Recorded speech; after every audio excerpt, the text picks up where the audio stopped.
नागपूर विधान भवनाच्या भव्य विस्तार प्रकल्पाला मंजुरी मिळाली आहे। सुमारे 1000 कोटी रुपयांच्या खर्चातून नवीन विधान भवन आणि प्रशासकीय परिसर उभारण्यात येणार आहे। या प्रकल्पाची निविदा लवकरच काढण्यात येणार असून डिसेंबर 2028 पर्यंत बांधकाम पूर्ण करण्याचे उद्दिष्ट ठेवण्यात आले आहे। नागपूर विधान भवनाच्या विस्ताराबाबत मोठी बातमी समोर आली आहे। राज्य सरकारने नवीन विधान भवन आणि शासकीय इमारतीच्या प्रकल्पाच्या आराखड्याला मंजुरी दिली आहे। सुमारे 1000 कोटी रुपयांच्या खर्चातून हा भव्य प्रकल्प साकारण्यात येणार आहे। पुढील आठवड्यात बांधकामासाठी निविदा प्रक्रिया सुरू केली जाणार आहे।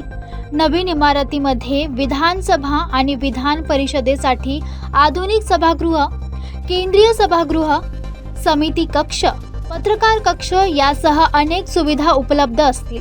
7 मजली मुख्य परिसर आणि प्रशासकीय इमारतीचे बांधकाम महाराष्ट्र इन्फ्रास्ट्रक्चर कॉर्पोरेशन कडून करण्यात येणार आहे। डिसेंबर 2028 पर्यंत बांधकाम पूर्ण करण्याचे नियोजन आहे। 2029च्या निवडणुकीपूर्वी नवीन विधान भवनाचे उद्घाटन करण्याची तयारी सुरू आहे।